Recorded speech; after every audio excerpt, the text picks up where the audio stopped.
Hello there everybody, and welcome today to another episode of Not That Bad, where I take a look at movies that are not that bad. Today we're going to be talking about the highly underrated, criminally underrated, misunderstood, misunderappreciated, whatever. One of the greatest movies of all time, and I'm not talking about that Lawrence of Arabia shit, Child's Play 3. Now, even though it has 7 movies now to its franchise, the Child's Play series does not gain as much respect, I feel. It's somewhat of an underdog franchise because its antagonist is a little doll that stabs people while shouting one-liners. And I can understand this to an extent, obviously. In fact, I'm sure when I was just getting into horror movies, the same thought crossed my mind. But now that I'm a fan, I'm inclined to defend them.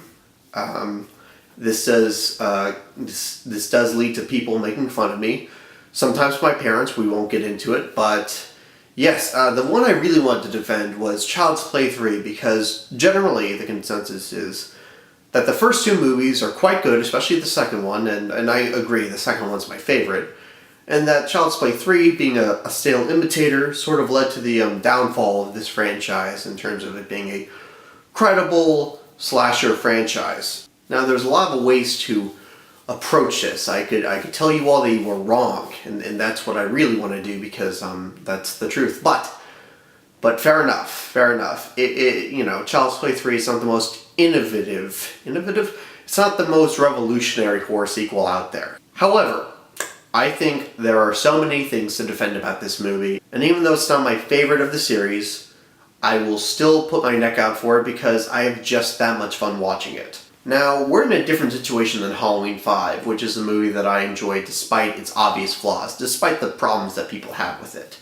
Now, this time around, I enjoy this movie precisely because of the things y'all don't like. I like Chucky to begin with, which is already kind of a debatable thing for a lot of you. But what I like about this movie is the military camp setting. I like the new Andy, the recasting of Andy Barclay, and I think this movie did just enough to sort of distinguish itself without becoming Halloween 3 or Jason Goes to Hell. It found a really good balance that a lot of horror sequels struggle for. So getting right into it, that military ground setting. I don't know why people don't like the setting here. I don't really understand what the problem is. People say they don't like it, they don't care for it. Nobody ever really goes into why. But obviously it's something that's just universally disliked about this movie. And of course I'm going to have to be that guy. I really dig the decision to put this in that camp setting. I thought it gave us a really interesting environment to Chucky play around in. There are lots of places to hide, there are a lot of different places for him to go. When Andy's looking for Chucky, there's, where can you find him? It's like playing hide and seek in a really twisted way. Plus the power dynamics in that military setting. The whole theme of the Child's Play franchise is that one person knows about Chucky, nobody else will believe them. And here, that problem is accentuated by the fact that, it's a military camp setting, so people are really not going to take kindly to you talking about a killer doll. People are not going to respect that very much. Andy has to fight so much bullshit throughout this movie. He has to push forward through so much struggle and opposition to become the protector that he always needed. In the first 2 movies, Andy's the victim and he has his mother, then he has Kyle, but now he has to step up to that plate.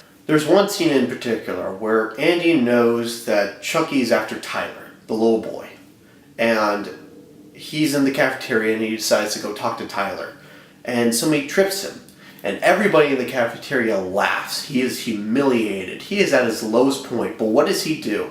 He gets up and he treks along because he knows that what he has to do is more important than any of this. That is actually a really compelling character moment. Yes, I said the word compelling when talking about Child's Play 3. Deal with it. So beyond the military camp setting, let's get into the specifics. Let's get into the recasting of Andy Barclay. A lot of people feel that Alex Vincent should have returned. Now, I liked Alex Vincent from the first 2 movies. He was charming, but with this movie, they're, again, trying to evolve the Andy Barclay character from a victim to a protector, from a child to almost a surrogate father for young Tyler here. And I feel like that would have been lost if you didn't recast him and bump up the age. If you had an 8-year-old protecting another 8-year-old, I don't see that playing out with the same kind of effectiveness as what they do in Child's Play 3. And I like Justin Whalen as Andy quite a bit. He's kind of like, you know, a little awkward, you know, a little bit on the geeky side, if you want to say. But that makes total sense with this character. Andy's a guy who, you know, didn't have it easy growing up. He didn't really learn how to socialize with others because he was dealing with Chucky all the time. So that makes perfect sense to me. And Justin Whalen pulls it off in a really endearing way. Now you get into the supporting characters. I didn't care for the geeky roommate at first, but the end of his character arc, you know, again, into spoilers, the end where he sacrifices himself to save everybody from Chucky, that made his character worth it. That gave his character a purpose in the movie.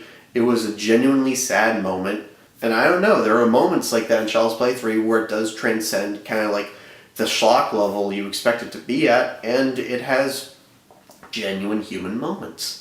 But that's not the character you want to talk about, right? That's not the character that defines Child's Play 3. No, what we gotta talk about is Chucky.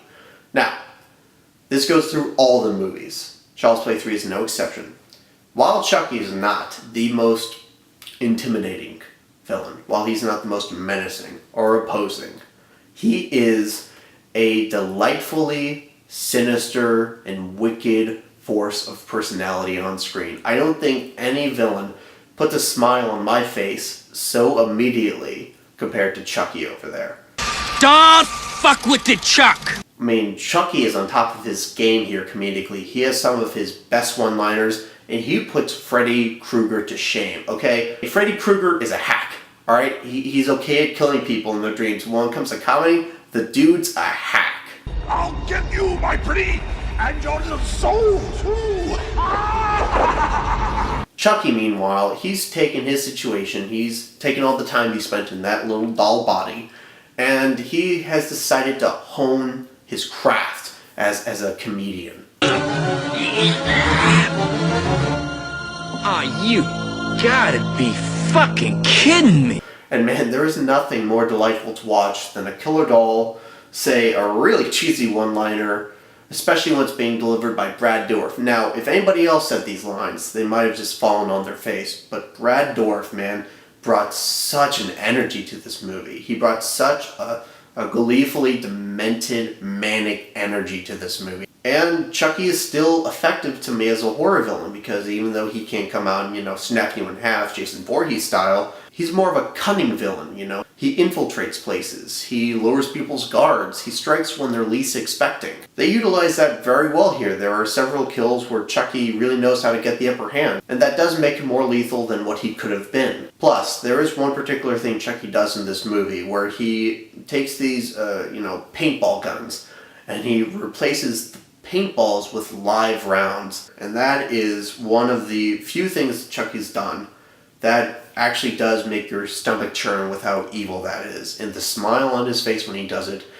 can be quite chilling, actually. Not a word I would use with Chucky that often, but it's really appropriate here. And yes, that's not how paintball guns work. So if you came to Child's Play 3 for the story and, you know, the attention to logic, then you're going to be disappointed. But if you're here to watch Chucky, like I am, then I don't see how you can't have a blast with Child's Play 3, especially when it builds up to that badass ending. That whole thing in the amusement park, man, that is so well designed, the production value, that's so well lit and shot.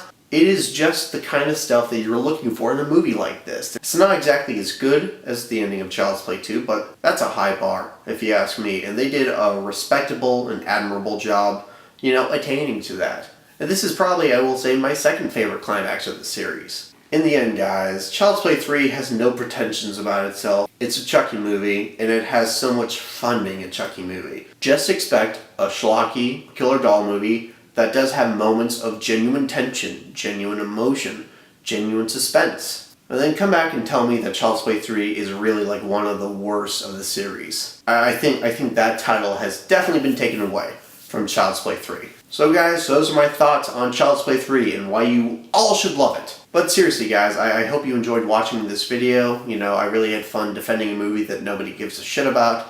And if there's a movie that you think is not that bad that you would like me to cover, to touch upon, let me know in the comments, because I would really like to go and defend movies, because people are so fucking hard on some movies, especially when it comes to sequels. Like, people take so much glee in just tearing these movies apart when people usually put a lot of effort into them.